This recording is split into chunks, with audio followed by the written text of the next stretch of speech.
दोस्तों आज मैं एक्सप्लेन करने वाला हूँ साल 2024 में आई एक साइंस फिक्शन वेब सीरीज अर्थ अवॉइड्स।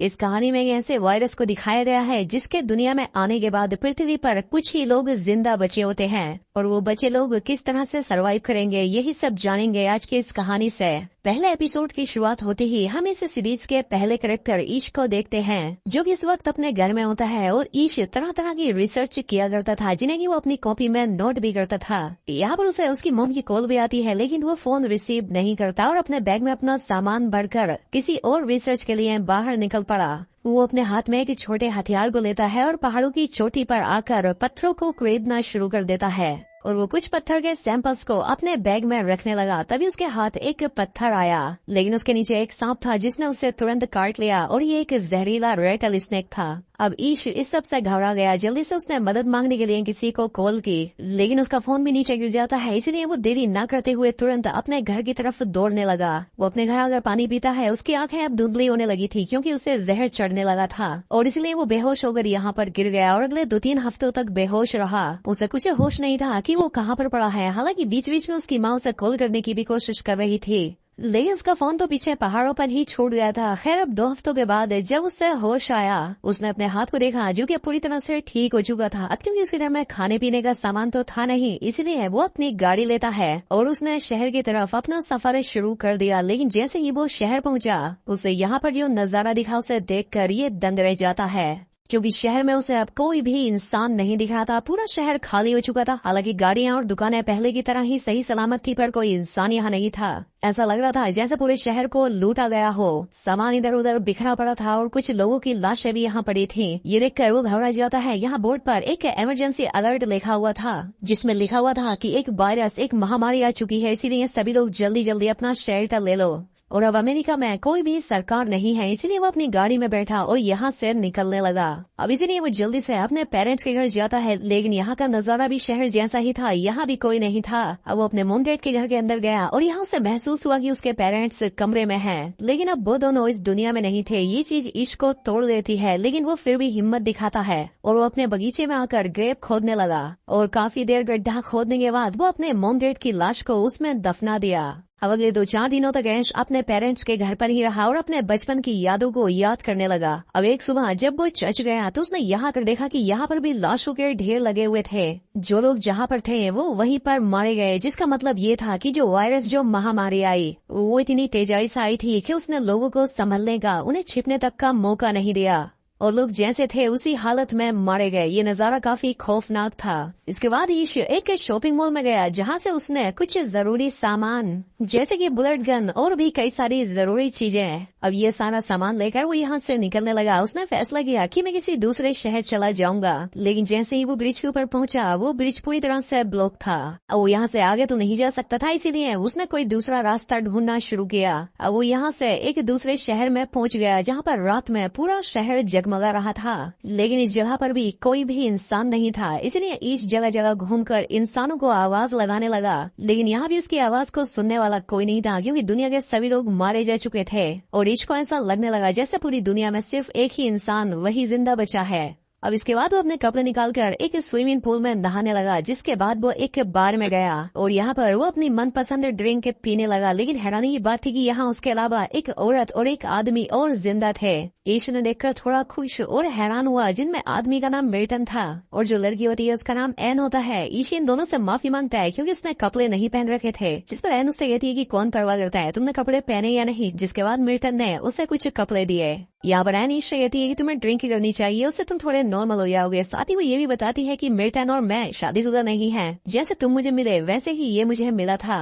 ईश इनसे बोलने लगा, मुझे तो कुछ समझ नहीं आ रहा कि ये यहाँ चल क्या रहा है, क्योंकि वो पूरे 2 हफ्ते तक बेहोश था। मुझे एक सांप ने काट लिया था, जिस पर मिल्टन ने उससे कहा कि तुम चिंता मत करो, मुझे पूरी बात का पता है। जिसके बाद वो एक न्यूज अपने फोन में चलाकर इसे दे दिया। अब ईश उस न्यूज को देखने लगा जिसमें बताया जा रहा था कि एक वायरस दुनिया में आ चुका है, जिसकी वजह से लोग मारे जा रहे हैं। लेकिन किसी को नहीं पता था कि ये वायरस किस तरह का है और इतनी जल्दी ये लोग इसकी कोई वैक्सीन भी तैयार ना कर सके, जितनी जल्दी दुनिया से लोगों का सफाया हो गया। अब ईश इन दोनों से पूछता है कि कोई तो ऐसी जगह होगी जहाँ लोग जिंदा होंगे, लेकिन ये दोनों इसे बताते हैं कि ऐसी कोई भी जगह नहीं है, बस हम तीनों ही जिंदा हैं और तुम्हें भी हमारे साथ में ही रहना चाहिए। लेकिन ईश इन लोगों के साथ नहीं रहता और वो यहाँ से चला जाता है और इसके बाद वो एक बड़े से होटल में आ जाता है जहाँ पर वो तो ईश ने उससे बोला कि बाहर की दुनिया बहुत बड़ी है, हम लोगों को वहां पर जाकर सरवाइव करना चाहिए और हमें इस होटल पर ही डिपेंड नहीं रहना चाहिए। साथ ही मिल्टन ने ईश को बताया कि एन तुम्हें पसंद करने लगी है और तुम अपनी जिंदगी उसके साथ भी बिता सकते हो, लेकिन ईश ऐसा कुछ नहीं चाहता था। लेकिन फिर भी ईश एन से मिलने गया। उसने उससे बोला कि मैं तुम्हें यहाँ से ले जा सकता हूँ।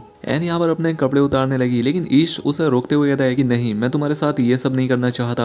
एन ईश से कहने लगी कि अगर तुम मेरे लिए मेरे गॉड भी होते तब भी मैं तुम्हारे साथ नहीं जाती, मैं फिर भी यहीं पर रहती, लेकिन मेरी एक इच्छा है कि मैं एक खूबसूरत लड़के की बाहों में मरूं। एन ईश को किस भी करने की कोशिश करती है, लेकिन उसका इस सब में कोई इंटरेस्ट नहीं था, इसलिए वो यहाँ से किसी दूसरी जगह जाने के लिए निकल पड़ा।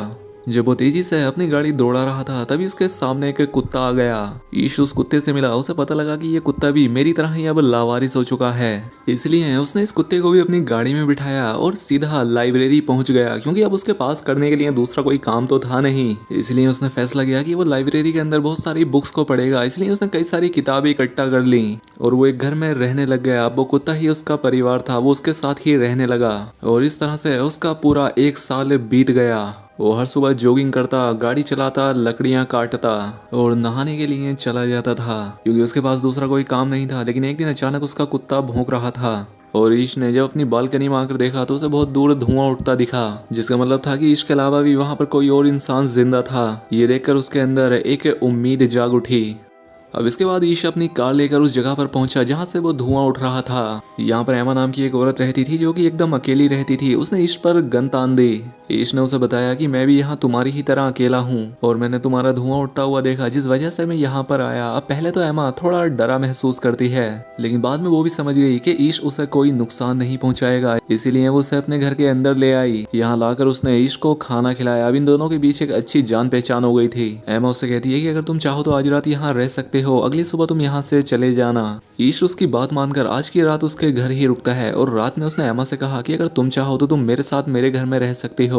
अब एमा ने उसकी ये बात मान ली और सुबह होते ही ये दोनों ईश के घर पर चले गए। ये घर काफी बड़ा था, इसलिए एमा को ये काफी पसंद आया। वो घर का आंगन भी देखने लगी। यहाँ पर हमने ये भी देखा कि ईश ने खुद को मारने की तैयारी कर ली थी, लेकिन एमा के मिलने के बाद उसने उसे हटा दिया, क्योंकि अब उसके पास जीने की एक वजह थी। अब अगले दिन ये दोनों एक मॉल में गए और वहां से कुछ जरूरी सामान ले लिया। ईश ने एमा से कहा कि बस ड्रिंक की बोतल मत लेना, बाकी सभी जरूरी सामान ले सकती हो। खैर अब घर पे आकर जब ये दोनों खाना खाने लगे तो एमा ने ईश से कहा कि पहले कितना शोर हुआ करता था, अब चारों तरफ कितनी शांति है, ऐसा लग रहा है जैसे अर्थ फिर से खुद को ठीक कर रही हो। अब ये दोनों साथ मिलकर रहने लगे। ईश खाने की तलाश में अक्सर मछलियां पकड़ने जाता और एमा घर का काम करती। अब ये दोनों साथ में मिलकर घर में सब्जियां भी उगाने लगे। अब एक दिन एमा ने ईश से पूछा कि हम दोनों ही क्यों जिंदा बचे हैं, बाकी लोग जिंदा क्यों नहीं हैं? शायद ईश्वर ऐसा चाहता हो कि हम दोनों ही मिलकर फिर से इस पृथ्वी को रहने लायक बना दें। यानी कि एमा को ईश से प्यार हो चुका था और वो इसके साथ हम बिस्तरी करना चाहती थी। अब इस बार ईश भी इस चीज के लिए तैयार हो गया और इनके बीच सब कुछ हो गया। अब अगली सुबह ईश एमा से कहता है कि अगर हमें इस जगह पर सरवाइव करना है तो हमें कुछ एनर्जी की भी जरूरत होगी, इसलिए वो कई सारी गाड़ियों से फ्यूल इकट्ठा करने लगा और साथ ही वो जब अपने घर के ऊपर सौर पैनल इंस्टॉल कर रहा था तो वो छत से नीचे गिर गया। लेकिन अब क्योंकि एमा उसके साथ थी उसने उसे संभाल लिया, वो उसके पैर को भी ठीक कर देती है। खैर अब रात होने पर एमा ने अपना बैग खोलकर उसमें से कुछ फोटो निकाले जो कि उसके हस्बैंड और उसके बच्चों के थे, जिन्हें कि एमा आज भी बहुत ही याद करती थी। अब एक दिन एमा ईश को बताती है कि मैं प्रेग्नेंट हो गई हूँ, जिससे वो काफी खुश थी। लेकिन ये बात सुनकर ईश थोड़ा खुश नहीं हुआ। वो कहने लगा मैं इस चीज के लिए तैयार नहीं था, ये सब हम कैसे करेंगे, यहाँ कोई डॉक्टर नहीं है, ये सब मैं कैसे हैंडल करूंगा। लेकिन एमा ने उसे समझाया कि चिंता मत करो, सब ठीक हो जाएगा। वो कहती है कि हम औरतों की बॉडी इसीलिए बनी होती है, बच्चा पैदा करना, और हमें बच्चों की जरूरत भी तो है। अब ईश भी इस चीज के लिए तैयार हो गया। वो तुरंत लाइब्रेरी गया और उन बुक्स को पढ़ने लगा जिसमें बच्चा पैदा करने की जानकारी थी, ताकि वो ये सब पढ़कर अपनी वाइफ का और भी अच्छे से ध्यान रख सके। अब इन लोगों को 3-4 महीने और बीत गए। एमा ईश से कहती है कि हमें इस वक्त मास्क की जरूरत है, जिस पर ईश उससे कहता है कि तुम चिंता मत करो, वो मैं तुम्हारे लिए लेकर आऊंगा। अब क्योंकि दोस्तों इस वायरस से जानवरों को कुछ नहीं हुआ था, इसलिए वो एक जगह पर गया जहाँ पर गाय खड़ी हुई थी और उनमें से उसने एक गाय का शिकार किया। वो मांस इकट्ठा करने लगा और ये सब वो एक किताब में पढ़कर कर रहा था। वो इस मांस को इकट्ठा करके अपनी वाइफ के पास ले आया। अब इन लोगों के पास बिजली भी थी क्योंकि ईश ने घर के ऊपर सोलर पैनल लगा दिए थे। लेकिन एक दिन इन्होंने अपने घर में एक मरा हुआ चूहा देखा और उसी रात जब ये दोनों घर के बाहर बैठे हुए थे तो वहाँ पर बहुत सारे चूहे आ जाते हैं। इतने सारे चूहे एक साथ देखकर ये लोग उन पर गोलियां चलाने लगे और एक जगह पर आग भी जला दी ताकि वो चूहे यहाँ से दूर रहें। लेकिन अब वो चूहे इनके घर के अंदर आने लगे, इसलिए ये लोग घर के सभी खिड़की और दरवाजे बंद कर देते हैं। लेकिन तभी इन्हें रियलाइज हुआ कि इनका जो कुत्ता है वो घर के बाहर था और बहुत सारे चूहे उस पर हमला कर रहे थे। जिसके बाद ये लोग किसी तरह से उस कुत्ते को अंदर लाए और उसका इलाज करने लगे। अभीश इन सारी चीज़ों से काफ़ी टेंशन में था। वो एमा से कहता है कि कहीं डिलीवरी के वक्त में तुम्हें खो ना दूं, क्योंकि ऐसा अक्सर औरतों के साथ हो जाता है। जिस पर एमा से समझाती है कि बिल्कुल नहीं, मेरे साथ ऐसा नहीं होगा, क्योंकि मैं पहले भी बच्चे पैदा कर चुकी हूँ। लेकिन अब मेरी दोनों बेटियां इस दुनिया में नहीं है, क्योंकि इस वायरस की वजह से वो मर चुकी हैं। मैं भी बिल्कुल अकेली हो गई थी और मैंने भी अपनी जान लेने का सोचा, लेकिन फिर बाद में मैंने सर्वाइव करने का फैसला किया और आज मैं तुम्हारे साथ हूँ। हम दोनों मिल गए, इसलिए तुम्हें घबराने की कोई जरूरत नहीं है। खैर अब सुबह हुई और जब ये लोग घर से बाहर निकले तो देखा कि घर से बाहर अब कोई चूहा नहीं था। सारे चूहे जा चुके थे। यहाँ पर सिर्फ कुछ बिल्लियां थीं जो कल रात मरे चूहों को खा रही थीं। अब एमा की डिलीवरी का वक्त आ गया था। हालांकि वो ये पहले कर चुकी थी, लेकिन ईश के लिए ये पहली बार था। वो घबराया हुआ था। अब डिलीवरी के वक्त जब एमा का बच्चा बाहर नहीं आ रहा होता तो वो ईश से कहती है कि तुम्हें बच्चे को घुमाना होगा। ईश के लिए ये काफी मुश्किल काम था, लेकिन फिर भी वो करता है। वो बच्चे को घुमाता है और वो उसे बाहर निकाल लेता है। एमा ने एक छोटी बच्ची को जन्म दिया था। अब अपने बच्चे के पैदा होने के बाद ईश भी काफी इमोशनल हो गया। उसकी आंखों में आंसू थे। उसने उसी पल ठान लिया कि इस बंजर दुनिया में वो फिर से इंसानियत को कायम करेगा। अब ईश अकेला नहीं रहा था, उसका अपना एक परिवार था, लेकिन अब उसके परिवार के साथ ही उसकी और जिम्मेदारियां भी बढ़ गई थीं। अब एमा ने एक बड़ा कदम उठाया। वो चाहती थी कि और भी लोग आकर यहाँ उनके साथ रहें, इसलिए उसने शहर के चौराहे पर जाकर पेंट से लिख दिया। उसने अपना पता लिख दिया और कहा कि अगर कोई सर्वाइवर जिंदा है तो इस पते पर आ जाए। और उसके बाद ही हम इस चौराहे पर एक इंसान को देख पाते हैं, जिसका मतलब ये था कि इन लोगों के अलावा कोई और भी अभी जिंदा है। अब ये सर्वाइवर कौन है? ये इनका दोस्त साबित होगा या इनका दुश्मन? क्या ये इनके हंसते खेलते परिवार में और खुशियां लाएगा या उन्हें उजाड़ देगा? जानेंगे सीरीज के तीसरे एपिसोड में, जिसका अगला पार्ट तभी आएगा जब आपने इस वीडियो पर कमेंट करके पार्ट 2 लिखा। बाकी दोस्तों, अभी तक आपको ये सीरीज कैसी लगी हमें कमेंट में बताएं। साथ ही चैनल को सब्सक्राइब और वीडियो को लाइक भी कर लें। मिलते हैं हमारी अगली शानदार वीडियो में।